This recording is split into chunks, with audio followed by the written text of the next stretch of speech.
প্রতারণার ফাঁদ, এটা প্রায় মেয়েরা করে। এটা মানে মেয়েদের একটা মানে ব্যাড হ্যাবিট।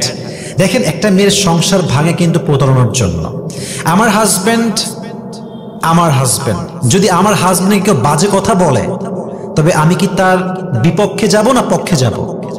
পক্ষে যাব। আমি কি বলবো যে না, এটা আমার স্বামী, খারাপ হোক ভালো হোক এটা আমার, তুই কোনো কথা বলতে পারবি না। কিন্তু মেয়েরা কি করে, হে বলতো কি হয়েছে, সত্যি নাকি, দাও না আমাকে একটু পাঠাও তো। আচ্ছা বলেন, আমার বউ মানে হচ্ছে সে আমাকে প্রোটেকশন দেবে, কথা কি বোঝা যায়?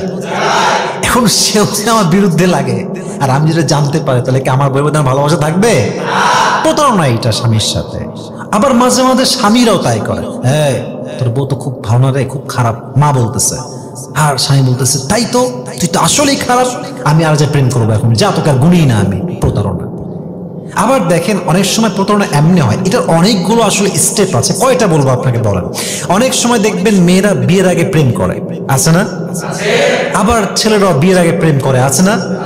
আচ্ছা বলেন তো যুবক ভাইরা, আমার মনে যদি আমি অন্য কারোর নাম রেখে, একদমই হাসির কথা না, আমার মনে আমি অন্য কোনো মেয়ের নাম রেখেছি, আজ বিয়ে করলাম আর একটারে, এটা কি স্পষ্ট প্রতারণা নয় যুবক ভাইয়েরা?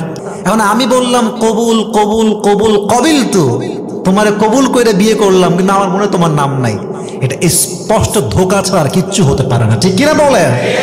ইভেন অনেক সময় দেখবেন যে মেয়েরা মানে জাস্ট আগের পুরুষকে ভোলার জন্য আরেকটারে বিয়ে করে। বিয়ে করছে মনে করেন যে একটা ভালো মানুষকে, বাট আগের রিলেশনশিপ ছিল প্রায় 3 থেকে 4 বছর।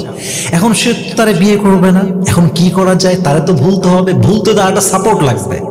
আচ্ছা, একটা চাকরি আপনি ছাড়বেন, আর একটা চাকরি আপনার লাগবে না?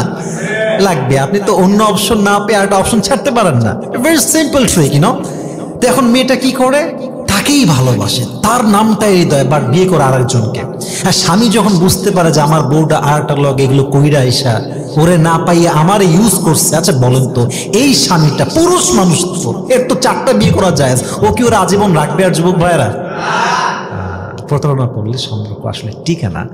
অতএব আমি যুবকদেরকে বলবো, বোনদেরকে বলবো, উইথ ডিউ রেসপেক্ট, কাউকে ইউজ করার জন্য বিয়ে করবেন না, কাউকে ইউজ করার নিয়তে বিয়ে করবেন না, কাউকে বিয়ে করবেন না অন্য কাউকে ভোলার জন্য। বিয়ে করবেন আল্লাহর জন্য, দ্বীনের জন্য, নিজের জন্য, চরিত্রের জন্য, উত্তম দ্বীনদার চরিত্রবান সন্তান গড়ার জন্য, ঠিক কিনা বলেন যুবক ভাইরা? আল্লাহ প্রতারণার ফাঁদ থেকে আমাদের সবাইকে হেফাজত করে। আমরা সকলেই মন খুলে পড়ছি, আমিন।